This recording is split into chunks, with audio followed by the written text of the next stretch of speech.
li nga xamante ni rek moo di projet bi nga xamante ni fas nañ ko yéene daal di amal ba 2029. waaw Gerardo maa ngi lay nuyu encore une fois di nuyu ñi seetaan ñëpp comme ni nga ko waxee rek tey dañuy barkeelu ci projet bi nga xam ne bon en fait du ma ne projet le programme désormais de développement du Sénégal boo xam ne l'actuel gouvernement teg na ko pour ne Sénégal fii laa leen bëgg a jëme au moins d'ici 2029 donc muy loo xam ne dañ ko doon xaar ñu bëri di ko jàmbat mais je pense que am nañ ay éléments yu si génn sous réserve peut-être ay probable modifications yu si mën a am peut-être d'ici octobre parce que nee nañ d'ici le 7 octobre la ñu war a def présentation publique donc boobu ba léegi mën nañ jàpp ne mën nañ ci changer ay phrases wala ay paragraphes mais liñ ci jot a am je pense que joxe na les grandes orientations du programme donc boo ko xoolee man du ma sori ci tour bi mooy stratégie de développement ou de transformation pour un Sénégal souverain prospère et cetera bon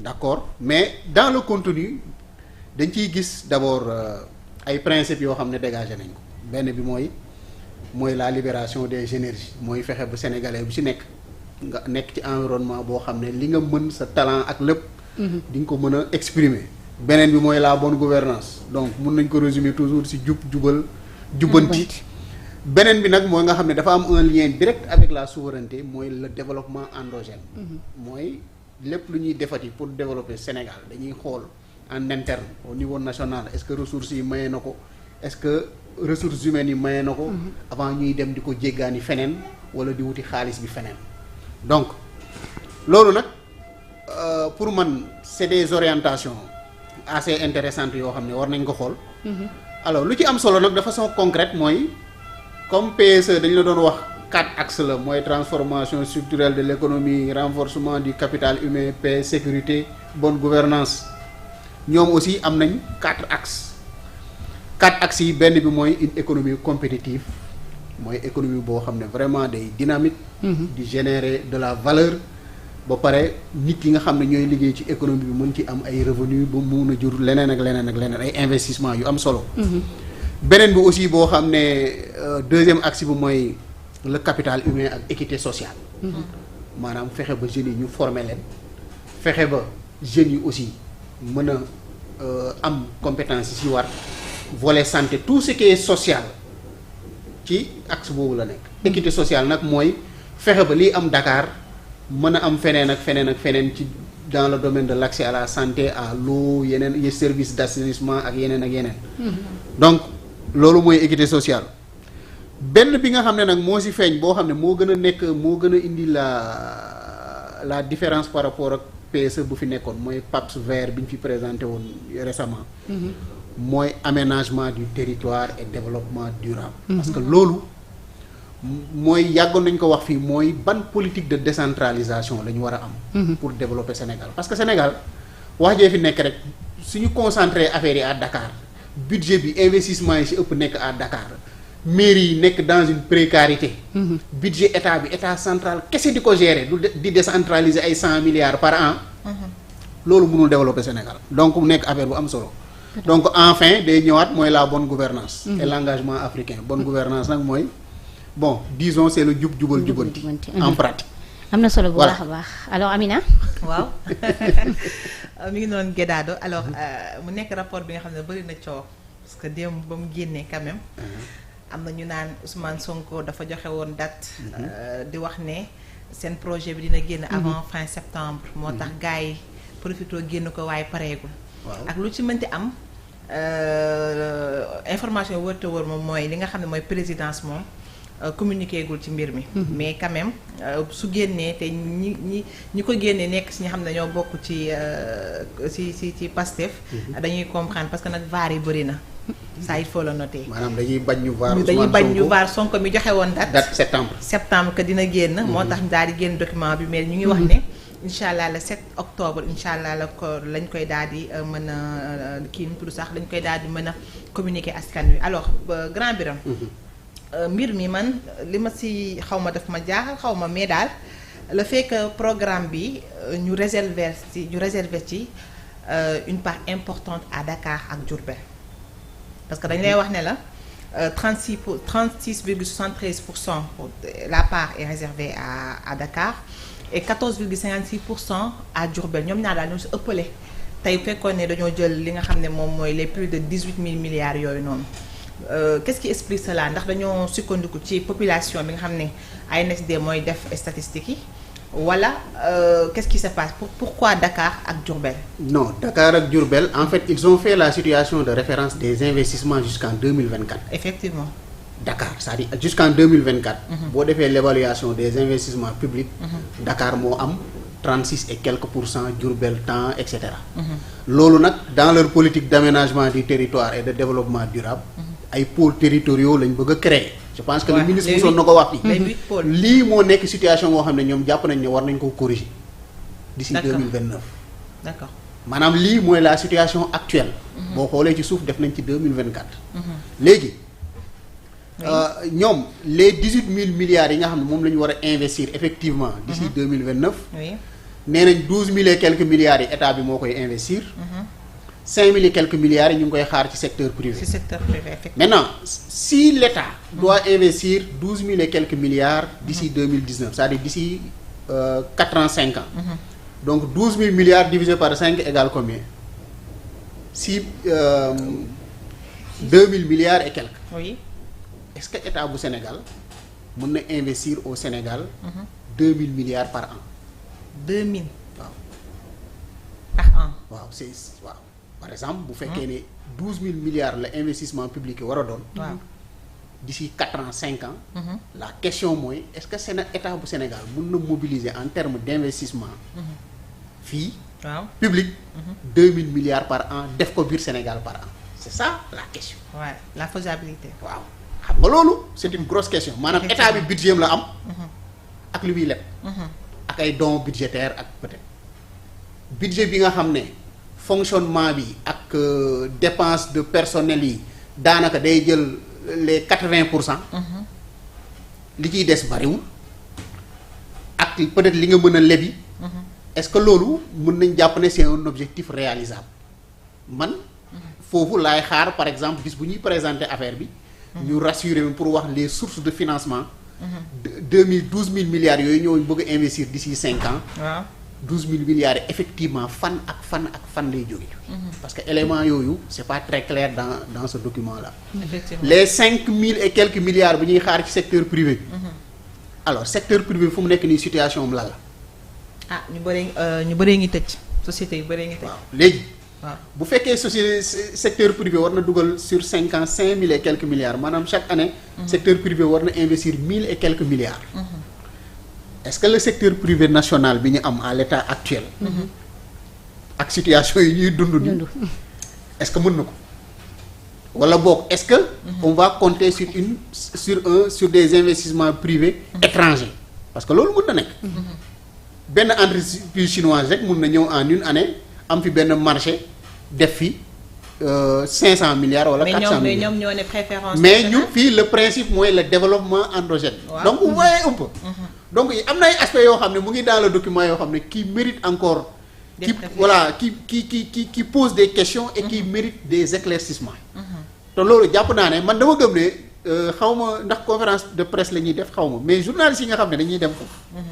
am na ay questions yoo xam ne clé. yoo xam ne war nañ ko poser.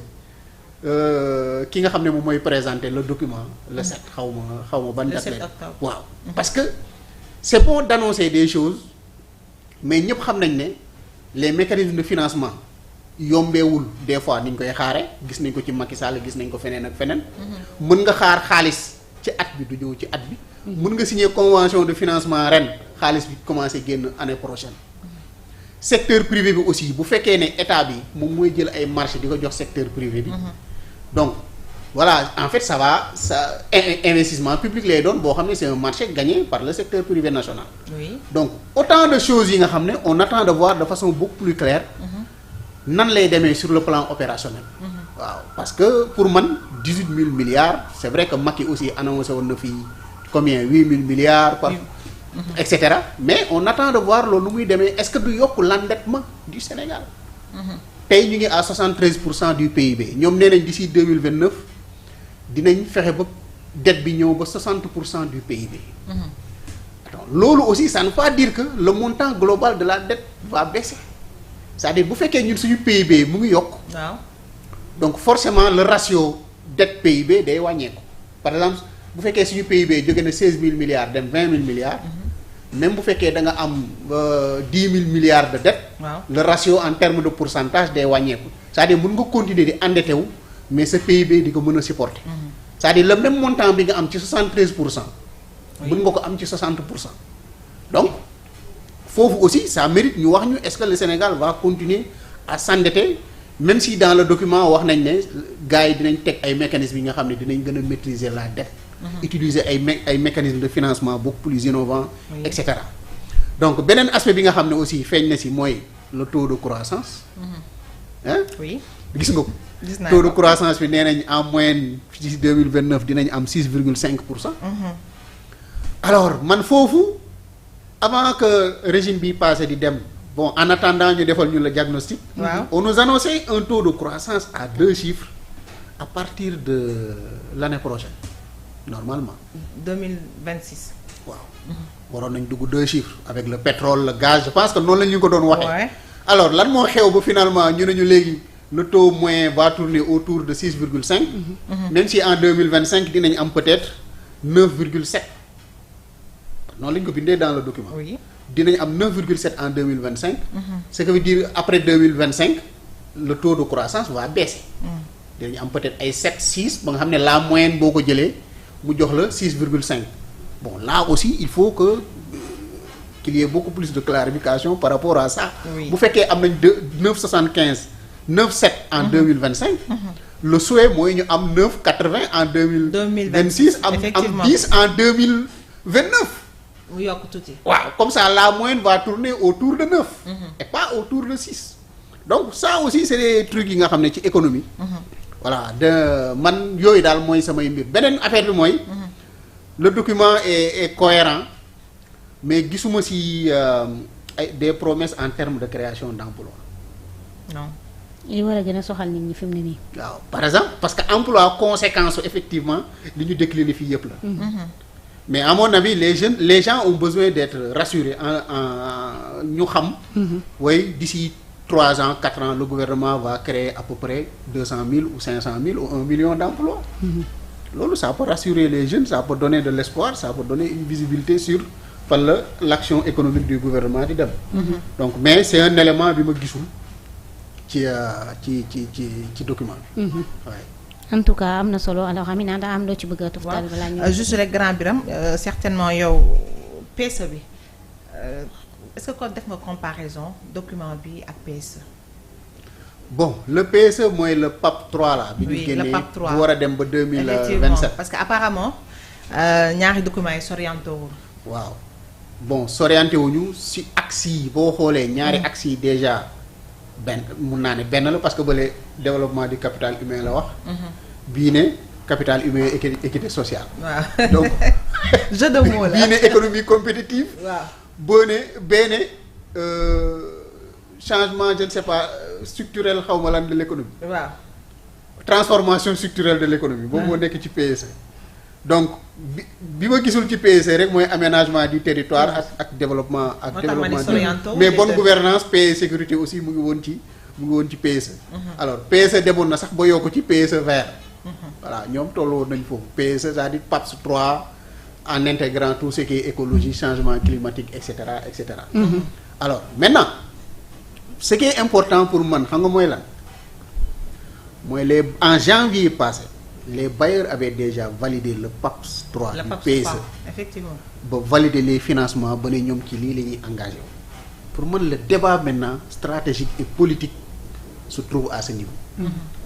alors 9 mois après nouveau gouvernement ñëw en toute légitimité parce que gouvernement bu ñëw nag am nga droit proposer ne man lii laa yéene Sénégalais yi. maintenant boo ko yóbbee ci bailleurs yi ne la ah ñun kat en janvier passé on avait déjà signé avec le gouvernement du Sénégal lii lañ fas yéene woon def. dans 9 mois après nga ñëw indil ñu beneen programme. bu bees. bon comment les bailleurs vont se positionner par rapport à tout ça. pour man c'est ça qui est important et on voit que le FMI gis nañ c'est dernier rapport xaw ma mission yi ñu def fii au Sénégal. te le FMI du FMI kese ñëpp xam nañ le FMI est derrière beaucoup de bailleurs. effectivement donc bailleurs yu bëri dañuy xool les indicateurs du FMI wala am validation FMI. avant ñuy engagé wu au Sénégal. ouais. donc tout ça pour man le débat de fond va se trouver à ce niveau. mais 18 000 milliards. pour 5 ans bari na bariwul.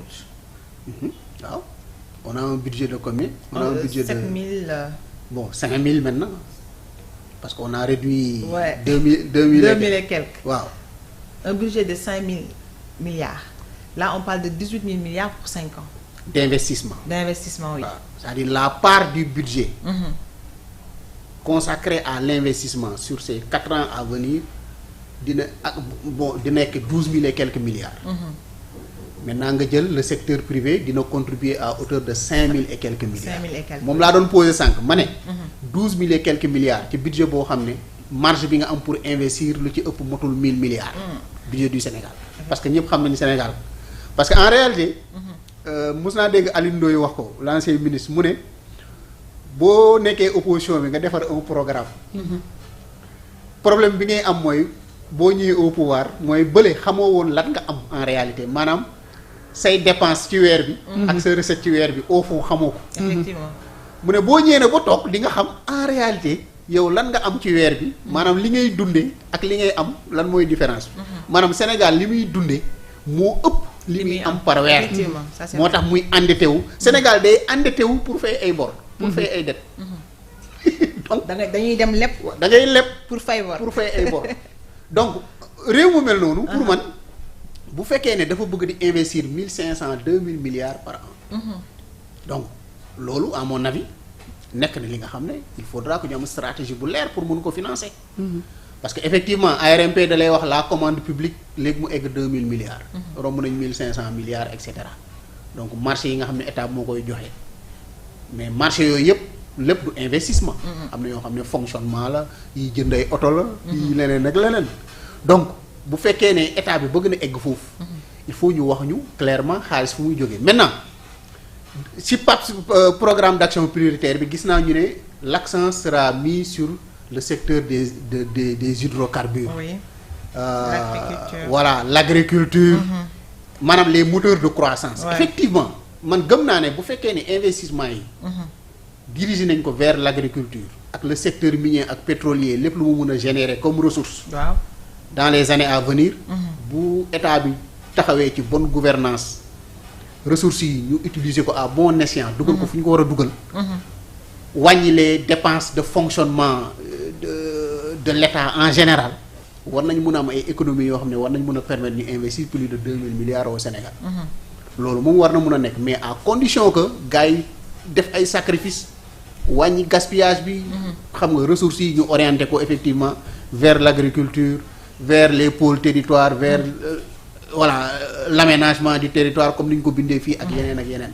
donc il y a un aspect fondamental qui revient mooy la bonne gouvernance. Ouais. parce que au fond da ngay ne xaalis manqué wul globalement.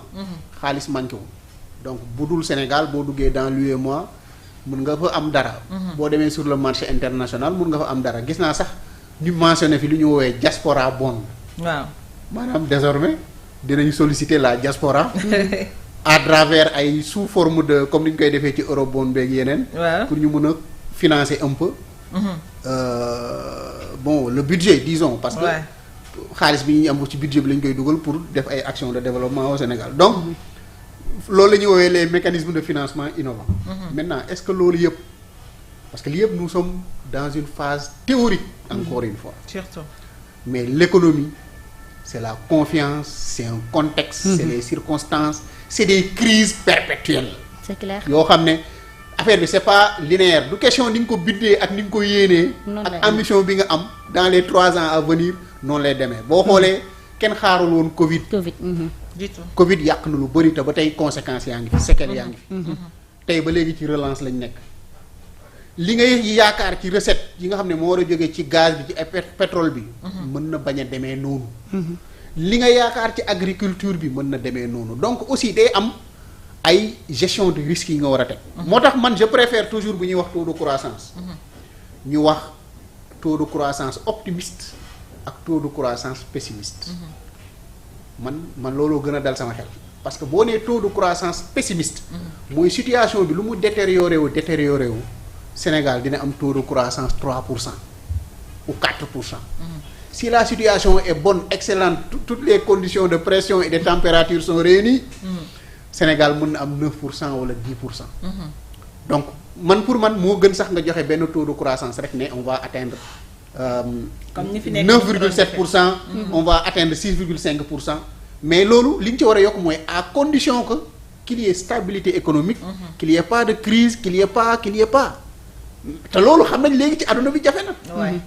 jafe na trop. surtout waaw donc mun nañ dem ba benn moment sax bailleurs yi seen bopp. xaalis bi ñu doon dugal Sénégal ay crise am ñu orienté ko feneen. donc yeneen ak yeneen donc moo tax économie dafa nekk li nga xam ne c'est une chaîne boo xam ne dafa laaj stabilité. laaj confiance. laaj assurance. laaj un environnement favorable à l'investissement. donc loolu nag ces 3 derniers mois en tout cas ou 4 derniers mois boo gisee rapport yi génn wane rétrécissement économique bi am Sénégal. la perte d'emploi même les recettes de l'État baissent et cetera. day wane ne y a des efforts à faire à ce niveau. pour rassurer les investisseurs. donc à un moment donné li ñuy def nii depuis octobre. depuis avril bu ñu buggee économie bi egg benn niveau y a des choses yi nga xam ne à un moment donné soit dañ ne jeex na. on passe à autre chose. wala il faut que ñu suspendre yenn mesures yi pour nit yi mën a investir. suspendre yenn mesures yi loolu. oui sinon gars yi dañu dugal seen xaalis. lan ngay sous-entendre ko. non c'est-à-dire boo nee on suspend les chantiers. on suspend les conventions. on suspend les prestations. on suspend. on révise les contrats et cetera. oui am na yoo xam ne par exemple révision contrat il faut aller jusqu'au bout. ak yeneen. mais loolu day tax ñi nga xam ne dañu waroon dugal seen xaalis. dañuy téye seen xaalis jusqu'à nouvel ordre du ñu am confiance. te ñun Sénégal loolu ñuy dund depuis mai. loolu bu continuer li nga espérer sa programme yi doo ko am. parce que businessman yi dañu am côté yi nga xam ne dañu soxla ak pays ak ñëpp war a dugal seen xaalis dañu soxla assurance dañu soxla sécurité. au niveau de l'investissement. mais bëgguñu nekk ci situation yoo xam ne toutes les semaines toutes les 2 semaines. mbir bi mën na changer. ñu compromettre seen i investissement. ñàkk seen xaalis wala dañuy préférer dem beneen pays. et puis loolu aussi dafa am solo c'est-à-dire le Sénégal n'est pas seul. Sénégal dafa am concurrent sérieux dans l'UEMOA qui s'appelle la Côte d'Ivoire. et parfois on a tendance à l'oublier Sénégal lu mu bëggee attirer investissement. noonu la ko Côte d'Ivoire bëggee. yeneen pays yi peut-être dañ nekk en difficulté boo demee dans les pays anglophones Nigéria Ghana même chose quoi. donc ñu xam ne aussi. am na effort yoo xam ne bu ñu ko deful pour rendre agréable ou favorable à l'investissement le cadre l'environnement juridique économique fiscal ak yooyu ñi nga xam ne ñëwaguñu dañuy préférer dem dugal seen xaalis beneen réew ñi nga xam ne ñu ngi fi te yor seen xaalis voilà ñi nga xam ne ñi nga xam ne nag ñu ngi fi ñenn ñi dañuy ne xaaral ma téye sama xaalis ba situation bi gën a claire ñeneen ñi nag bu nga xam ne ils n'ont pas le choix ils préfèrent réduire le nombre d'emplois comme gis nañ ko wala ñu tëj wala dootuñu investir ils assurent rek le minimum fonctionner ni ñuy fonctionner mais dootuñu investir te investissement bu amul banques yi ci boppam dootuñu gis ku leen leb xaalis pour investir. d'ailleurs sax sur ça banques yi ñu ngi woo gars yi naa leen kaay ñu lebal leen. actuellement très bien te banques yi aussi bu ñu lebalewul xaalis. dootuñu dem BCEAO jëli fa xaalis pour lebale. donc le taux de consommation mën na ci baisser. ak yeneen ak yeneen parce que loo gis économie chaîne la rek loo laal day am répercussion feneen. loo boo nee du ma leen fay seen xaalis. ñooñu ay revenus la yu waroon dem ci ay nit. revenus yooyu da leen doon permettre di investir ak consommer. bu ñu consommer wul kii di jaay bagage dootul gis kuy jënd. kii di jaay bagage bu amatul bu gisatul kuy jënd. dootul importer dootul commander.